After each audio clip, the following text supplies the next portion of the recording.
Good evening, everyone. It's game night, popcorn night. I'm so excited today because I'm going to be talking all about popcorn. And you might have noticed I'm wearing my Good Food, Good Mood shirt because popcorn always puts me in a good mood. Tonight I'm going to be talking to you about how to make the world's healthiest popcorn. And we know that popcorn is America's beloved snack.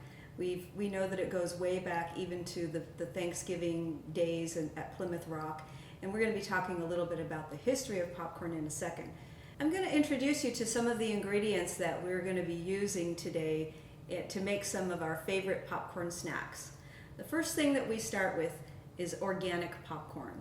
And I always emphasize organic popcorn ever since I did some research and learned that there's an actual popcorn handbook for growers, and they're allowed to use up to 43 different pesticides and herbicides for growing popcorn, including malathion, which is a very toxic pesticide that can actually end up in the popcorn when you eat it.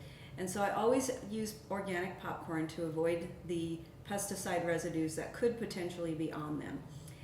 I always use sea salt to season my popcorn, and that's because God made sea salt, and we love to have all of the additional minerals that come with sea salt, not just the salt part. If you want a little bit of extra flavoring to your salt, you could use something called Herbamar, which is a sea salt that has a number of different organic herbs blended in with it. It's got kind of like a little bit of a savoriness to it. Another one of my favorite popcorn toppings is nutritional yeast. And for those of you who are not familiar with nutritional yeast, it's a cheesy kind of flavor to it, and it has a lot of extra B vitamins. And B vitamins are vitamins that provide our bodies with energy, and they also help in fueling our metabolism. They help convert our glucose into energy in our body. So it's important to always have a lot of B vitamins. In addition to that, it's just a really great flavoring for the popcorn. If you like cheesy corn, this would be something that you could use on your popcorn. Sometimes I use coconut oil as the oil for my popcorn, and other times I use something called ghee. It's pronounced, or it's spelled G-H-E-E, and it's pronounced ghee. And basically what ghee is it's just clarified butter. It's butter that has had the milk solids removed off of it, and so it's a clear butter, and it has that wonderful buttery taste. So if you pop your popcorn in it, then it's like already buttered, and you don't have to add extra butter. And then if you want some other different fun things that you can sprinkle onto your popcorn, sometimes what I do is I melt down a dark chocolate bar, and then I just drizzle it on top of the popcorn and then let it get hard, let the chocolate get hard again, and you have like a chocolatey popcorn. And then finally, we can use taco seasoning to season our popcorn if you like that kind of zesty spiciness to your popcorn. All right, now I'm going to take you through the steps on how to make the best popcorn in the world, just using a basic, simple recipe. We start with a stainless steel pan, and I usually use one that has a clear lid so that I can see what's going on inside of the pan. I want to make sure my oil doesn't get too hot, and I want to make sure that the kernels are popping just right. So I usually start with a medium heat. So I turn on the oven to a medium heat, and then I add in the oil, and I just use a regular tablespoon size serving spoon, and I take 1, 2, and about a half of these spoonfuls of oil into the pan. And it's really basically, depending on what size pan you have, but I use enough oil to just coat the bottom of the pan and have enough oil to be able to coat my popcorn kernels. So I'm just moving the oil around.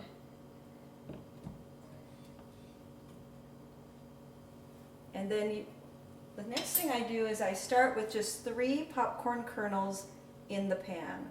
So I put 1, 2, 3 in there. And basically the reason for this is before you add the rest of your kernels, you want to make sure the oil is hot enough. And that allows for all of the popcorn to pop evenly at the same temperature. And that's what makes it so that you don't have any burned kernels or any unpopped kernels left at the end. So I put my 3 kernels in there, and what I usually do is I just kind of make sure that they're fully coated in the oil. So I sort of swish it around a little bit, and then just leave it on there. Sometimes I move my kernels to the center so that they get the right heat, and then I just put the lid on. I always leave my lid just slightly ajar because that will allow the steam to escape out here, and it doesn't trap moisture inside of the pan, because if your moisture from your popcorn gets trapped inside, it's going to leave you with soggy popcorn. So just leave it ajar just a tiny bit and wait for those 3 popcorn kernels to pop. Okay. So my 3 kernels have popped. Oh, there's a little bit of water in there. And now what I do is I add in the rest of my popcorn. And I use my spoon to stir it all around just to make sure that every kernel gets coated in the oil. And it will all pop evenly. Now, sometimes I put the lid on and just sort of shake it around a little bit just to get it all even on the bottom. And then once again, I leave my lid ajar just a bit to allow the steam to escape. You can hear it crackling. What makes popcorn pop is the fact that there's a little bit of water inside of each popcorn kernel, and as it gets really hot in the pan and the kernels get to a certain temperature, the water basically bursts open the outside casing on the kernel, and then that's the starch that's inside all just pops open into that beautiful fluffiness that you love.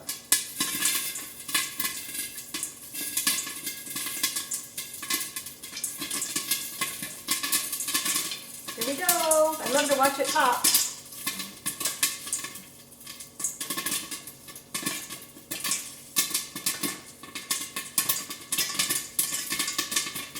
Sometimes I remove the lid just to allow a little bit more of the steam to come out.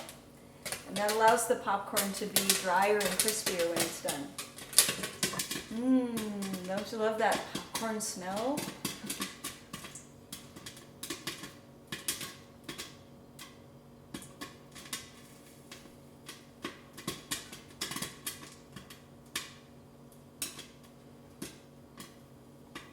When it's almost done popping, I take the lid off and just let it pop without the lid for a while.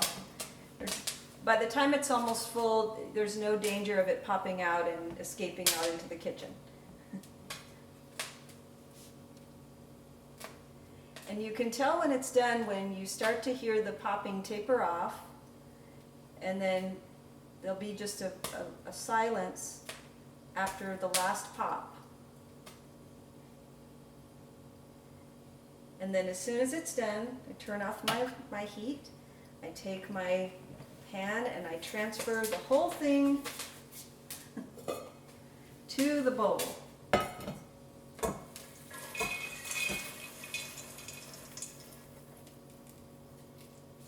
And there we are, we have popcorn. All right, here we are with our big, beautiful bowl of popcorn, and I bet you're thinking, I'm going to sit down with that bowl and eat the whole thing myself. But there actually is a proper portion size for popcorn, and I wanted to make sure that we all know what it is. So this is actually a proper portion size, and how many cups that is equivalent to is 3 dry measuring cups. So what I did was I just scooped out 3 of these to fill up that container, and this is the size that we used to have as the small size at the movie theaters, and now this is, I think, a child size at the movie theater. But this is the proper portion size, 3 cups. It's got about 3 grams of dietary fiber in it. It's about 100 calories, which is actually pretty low calorie for a carbohydrate containing snack. And it's actually got a lot of antioxidants in it, which actually have been shown to prevent cancer, diabetes, and heart disease. So you can feel wonderful and guilt-free eating your popcorn. Now, I'm sort of a popcorn purist, and I really just like to top it with salt. So I put a little bit of sea salt on it to get it to the desired saltiness that I like. But sometimes I add a little bit of nutritional yeast, which is cheesy. It gives it a little bit of that kind of like Parmesan cheese taste to it. It adds some additional vitamins onto the popcorn as well. If you want a savory, you can use the herba mer sea salt, which has herbs in it. Or if you like to zest up your popcorn, you could use a taco seasoning mix like this one from Little Choices Matters. It's a really wonderful flavored taco seasoning mix. It'll give it that sort of chili powder flavor to it. And if you want to go a little bit farther, you could melt down an organic 85% cacao chocolate bar and drizzle the chocolate on to the popcorn and then let it cool, so you'll have what I guess is called a zebra type of a popcorn. And that's a little bit of an indulgence, but no harm in doing that every now and then. So I hope you all enjoy your game night tonight and your popcorn. Crunch on, ladies.